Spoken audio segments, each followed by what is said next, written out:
Hello, my name is Robert Brewster. I'm currently in the 5th year alternative program here at JSU, working towards my master's in physical education.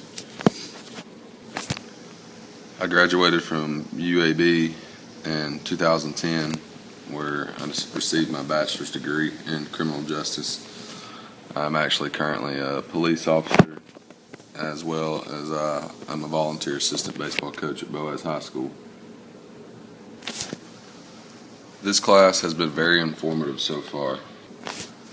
It has really opened my eyes and shown me how each subject or content area has its own form of language or literacy. Literacy has evolved tremendously over time from the original definition of being able to read and write.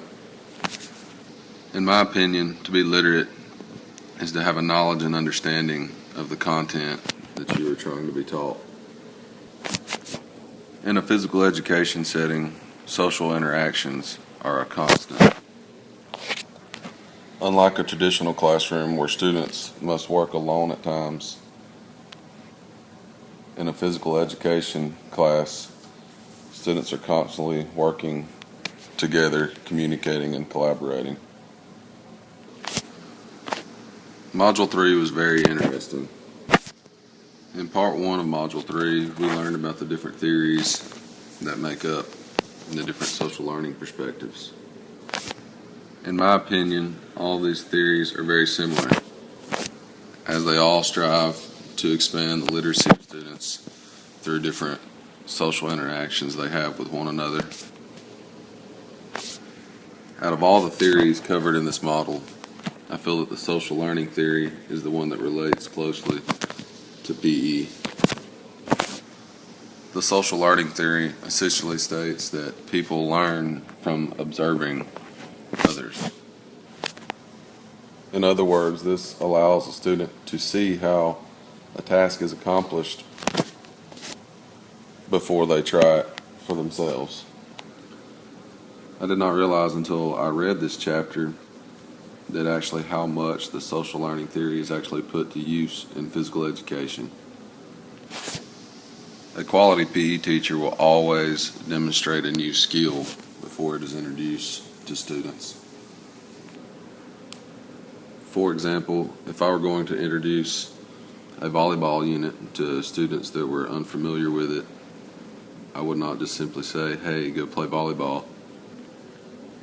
I would begin the unit by demonstrating each skill that is involved in volleyball and make sure that each student had a good grasp of learning to bump, set, and spike properly with the proper mechanics. Me demonstrating these skills to them as they observe would be an example of the social learning theory in physical education. I really enjoyed part 2 of Module 3.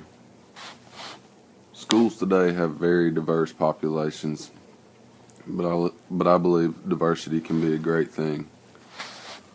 Students come from all different backgrounds and walks of life, but I think through positive social interactions that they can learn from one another. Controversial subjects are always going to arise in the classroom because students are always going to have their different opinions or beliefs. I think it is important to let students express how they feel freely as long as it is done in a positive manner. I believe that when students have good, healthy discussions or debates, they again learn from one another. I also think it is very important, though, that as an educator you never show favoritism to one side or the other. I am a huge advocate of the democratic classroom and also building positive, authentic relationships with your students.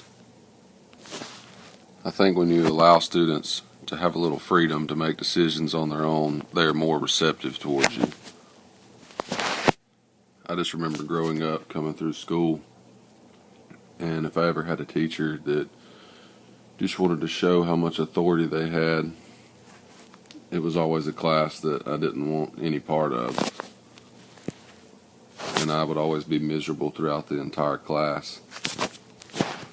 But if I had a teacher that took the time to show me they wanted to build a positive relationship with me, I always really enjoyed that class and got more out of it.